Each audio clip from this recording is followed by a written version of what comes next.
Hello friends, आज के इस वीडियो में हम आपको दिखाएंगे कि हमारे वोल्टेज डिवाइडर कैसे काम करता है।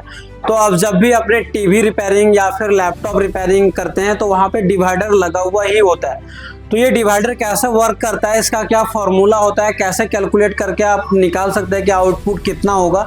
तो चलिए इस वीडियो में कंप्लीट आपको मिलेगा कि वोल्टेज डिवाइडर हमारा वर्क कैसे करता है और क्या यूज होता है इसका। तो चलिए देखिए, हमारे पास एक डायग्राम बना हुआ है और इस डायग्राम में आपको दिख रहा होगा कि हमारा इनपुट कितने हैं, तो 20 वोल्ट है। इनपुट कितना है, 20 वोल्ट है। आई एन इनपुट है ये।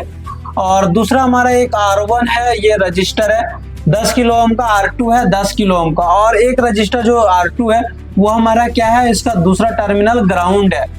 और इसी के बीच से, दोनों रजिस्टर के बीच से, इस दोनों के बीचों से आउटपुट गया हुआ है। तो ये दो रजिस्टर क्या करेगा, इस वोल्टेज को डिवाइड करने का काम करेगा। और किस अकॉर्डिंग डिवाइड करेगा, तो ये अपने वैल्यू के अकॉर्डिंग डिवाइड करेगा। अगर इसके वैल्यू को चेंज किया जाएगा तो आउटपुट में भी हमारा चेंज होगा।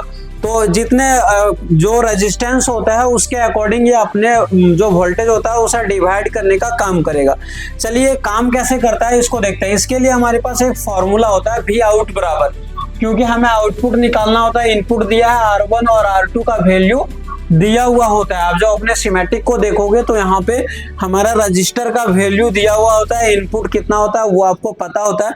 आउटपुट निकालना होता है, आउटपुट कितना जाएगा। तो आउटपुट के लिए हमारे पास एक फॉर्मूला होता है V आउट बराबर V इन इंटू R2 बटे R1 प्लस R2। इस फॉर्मूला में हम इसको सेट करेंगे। तो इनपुट कितना है, 20 वोल्ट है।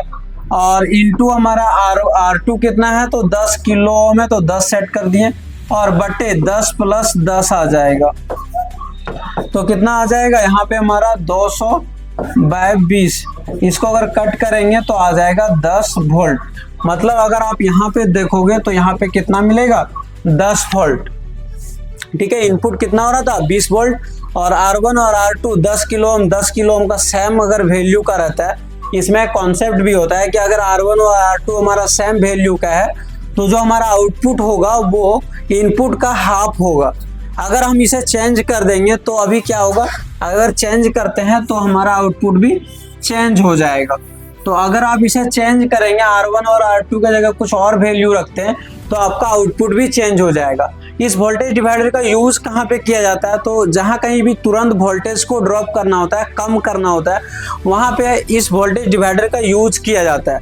और अगर आपको पता करना हो कि इस जगह पे कितना वोल्टेज मिलना चाहिए तो आप इस फॉर्मूला को लगा करके और पता कर सकते हैं कि यहाँ पे वोल्टेज डिवाइडर लगा है तो आउटपुट कितना होगा। इस प्रकार से हमारा जो वोल्टेज डिवाइडर होता है वो काम करता है। तो दोस्तों, अगर आपको इस वीडियो से कुछ सीखने को मिला होगा तो आप हमारे चैनल को सब्सक्राइब कर सकते हैं।